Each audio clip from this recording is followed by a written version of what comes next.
Hello and welcome back to the Enterprise Joy podcast, Enterprise Strategies for Leaders in Under 5 Minutes. I'm Vishal, your mover and shaker of turning silos into symphonies, because strategy without orchestration is nothing less than noise.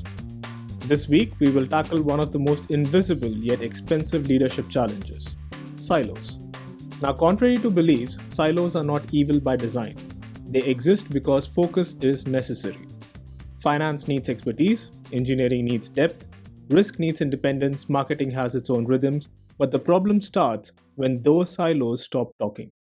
Or worse, when they are rewarded for winning individually while the organization loses collectively.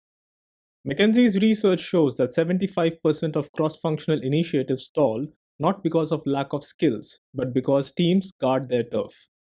MIT Sloan recently pointed out that risk and compliance functions often operate in isolation, making it harder for leaders to see enterprise-level threats until it's way too late.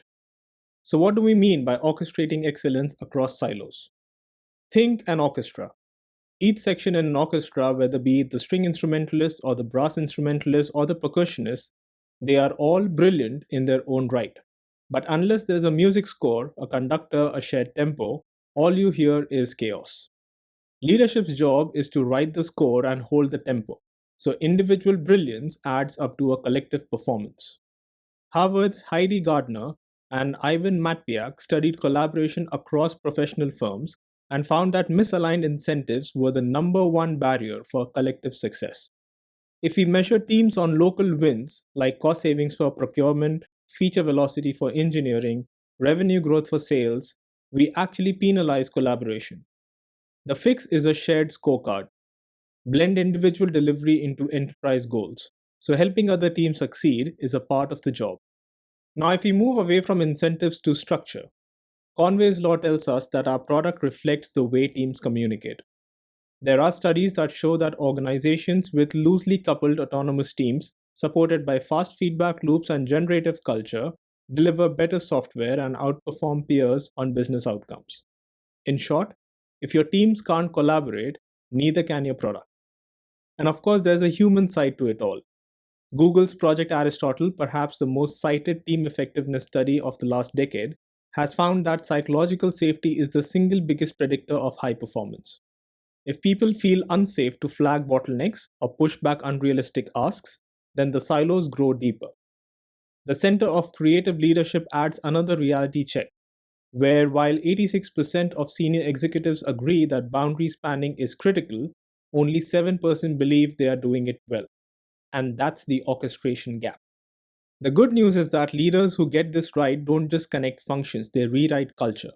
Look at Microsoft's culture turnaround under Satya Nadella, for example. He deliberately shifted the company from a know-it-all to a learn-it-all culture, basically breaking down product fortresses and rewarding collaboration across divisions. Harvard case studies describe how this cultural rewiring allowed Microsoft to innovate faster and play at ecosystem scale. So what does this mean for us this week? Here's our week's roadmap. On Monday, we'll start by diagnosing silos with evidence by mapping one core customer or risk journey, counting the handoffs, and identifying where work waits unnecessarily.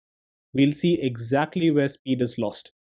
Tuesday, we'll build shared outcomes. I'll walk you through designing scorecards, blending personal performance with collective goals, inspired by Gardner and Matviak's research. Then on Wednesday, we'll move into system design. How do you structure cross-functional pods around value streams, create clear team APIs, and ensure your organizational design supports the product you actually want to build? On Thursday, we'll tackle psychological safety, boundary spanning rituals, and practices that make collaboration less heroic and more rhythmic. On Friday, we'll focus on metrics. How do we pick a handful of measures that force silos to look beyond their walls and into the enterprise outcomes? And finally, on Saturday, we'll wrap it all up with a reflection toolkit you can take back to your teams. If you have got a story about silos, about painful delays, or maybe a breakthrough, write to me on podcast@enterprisejoy.com. I would love to hear it. So let's begin a week of dissolving silos here on the Enterprise Joy podcast, Enterprise Strategies for Leaders in Under 5 Minutes. I'll see you tomorrow.